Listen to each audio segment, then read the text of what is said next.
How's it going, guys? Ethan Page here. Welcome back to the channel. On today's video, I'm going to be kind of talking about where I'm at as far as quivers and the opinions that I've formed on what I want to use as a bow hunter that I think is going to fit my needs in the situations that I find myself in tree stands, on the ground, or whatever, and how I plan on utilizing them, and some pros and cons of both a side quiver or stalking style quiver like this one and a hill style back quiver like this one. For those of you guys who have been paying attention, I am all over the place on what I want to do, but where I've ultimately landed is a love for not only longbows, wooden longbows, for how quiet they are, and I think how much better and more simple of a hunting weapon that they are,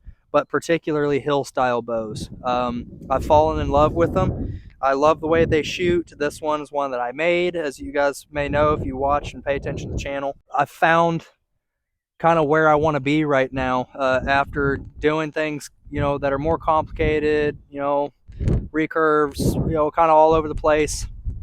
And I've come back to pretty much the way that I started. I like also how light and nimble these bows are. This bow is so light and easy to maneuver, to carry, and not get fatigued. It's just sleek. Like, there's nothing to it. It's literally just back to being a literal stick and string. That's why I am come back to quivers detached from the bow. So now that we talked about the why, let's talk about the pros and the cons.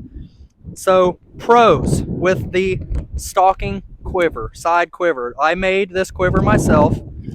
This is of my own design and construction. This is out of, I think, 6-ounce water buffalo hide. And it has a round bottom with a foam insert for broadheads. And I think I left this right around that 24-inch long mark. So, pros. If I'm going very far from the truck at all, I like to have a backpack. In my hunting pack, which you guys have seen, I've gone through my packing list on it.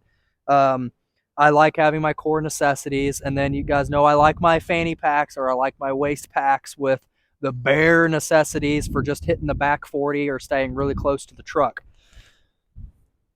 When wearing a backpack, this will shine, because even with the backpack, this thing can ride at my side, or I could sling it around behind me a little bit more and still have quick and easy access to arrows.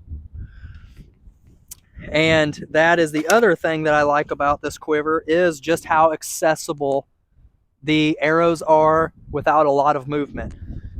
It's compact, it stays close to my side, but if I don't have a quiver on my bow, having the ability to just, if I see an animal, let's say I was walking through the woods on my way to my stand or on my way to my spot, and I see an animal, to be able to keep my eye on the animal and just have my hand right down here on my side and pull an arrow like that. The minimal movement, I do like that. So those are the biggest pros for me with this quiver. And it is very convenient. And to take it off and to maneuver it around, if you want to take it off, swing it up and over and it's off. Throwing it on, I have this loop pretty generous. So it's the same thing. Rides nice here, close to your side. Your arrow's always right here. You can see what you're grabbing. You can look in here and see, what you're grabbing from, field point, judo, broadhead, whatever. Now the cons. One thing I've noticed is if I'm walking around, because I have carried this thing through the woods a little bit, if I'm walking around, let's say I'm bending over to look at something and I don't think to hold on to this or to sling it behind me, which is easy to do, so you can bend over, I find myself having it the same way it is just when I'm walking. So whenever I bend down, my quiver comes flopping right in front of my face, or it maybe even comes all the way off my arm. That I'm not as big of a fan of. That would be the biggest thing, is just how well it stays put. I'm not used to hunting with one of these, The guys that are used to hunting with them know to keep your hand on it. Just keep your hand on it. If you have to bend over, put it behind your back and bend over. Come right back up, grab it, bring it back to your side so it's accessible. But it's just going to take some getting used to. All in all, I think this may be more convenient in more applications, even in a tree stand, because I can just get up there and hang it on a limb on the tree, or hang it on the side of my stand in a way that leaves me with still having access to my arrows. I can just pull them like this instead of pulling them out, of the side. So there is a lot of options with this quiver. I'll take a shot with one real quick so you guys can just kind of see how it operates with shooting. To load one, they're right here at hand. I look down, field point, perfect. Pull it out, knock it on the string.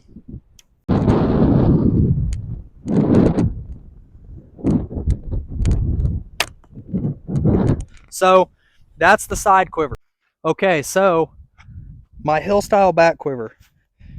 I personally, I enjoy this quiver and wearing this quiver a little bit more than the side quiver. The side quiver, I think all in all is more convenient and a more broad array of situations. But as far as what's a joy to wear and carry, I prefer my back quiver. It's so much more comfortable the way it forms and fits to my back. And it just feels like it's in place better. This is, again, that 6-ounce water buffalo hide. So I can bend over, grab stuff, pick stuff up. My arrows aren't dumping out because it's forming around the arrows with that flesh side in. I turn the flesh side out, smooth side in. So then as I'm going through brush, I can pull the quiver around nice and smoothly and walk through thick brush and return it right back again. As far as faster follow-up shots, I think that the faster follow-up shots definitely goes to this back quiver, because the reason I say that is, you have to reach up here for the shots, yes, but let me give you an example. And I don't often have to take follow-up shots, but it is something you need to be prepared for in hunting situations.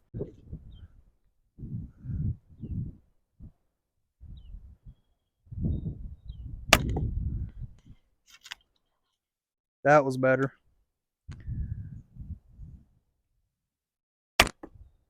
So as you can see, I wasn't trying to be accurate or anything, but especially if you get in the hang of it, I'm going back and forth between quivers, so it's a bit of a struggle. But as you shoot, my hand's already here, so my hand's already up and back. I just grab for the next arrow. I have to return my hand down here anyway, so I might as well bring an arrow with it, is kind of the thought process. So if you get smooth and get used to it, it is faster to make follow-up shots with this quiver. Downsides. Well, I have two good examples here. For the use of a back quiver, I have my arrows marked differently.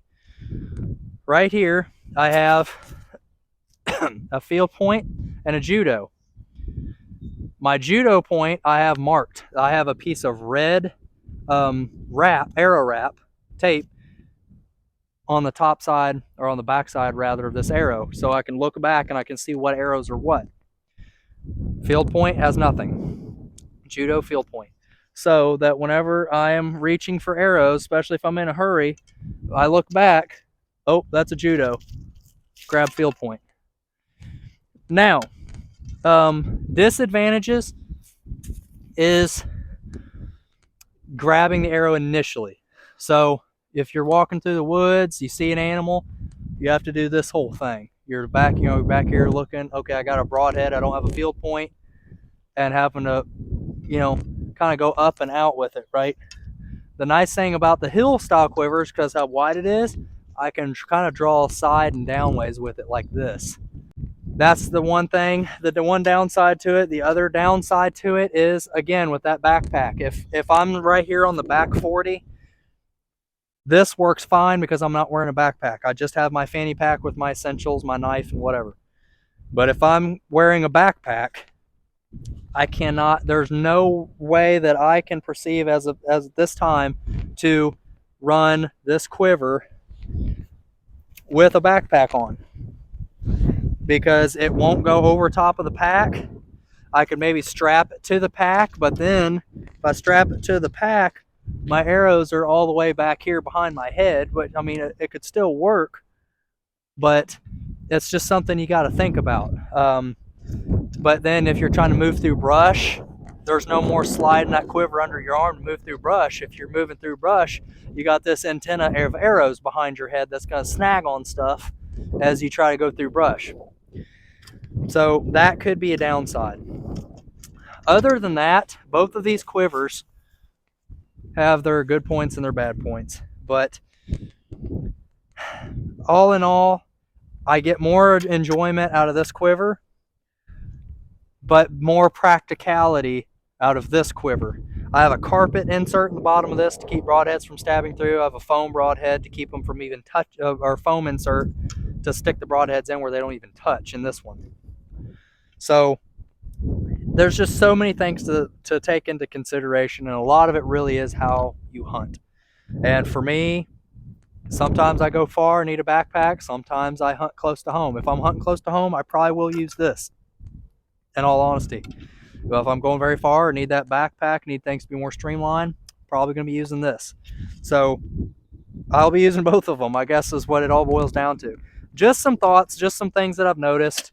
But this video has been long enough. So thanks for watching, guys. Be sure to check back in, hit like and subscribe, and hit the bell icon so you stay notified for future content. But till next time, guys, get outside, shoot straight.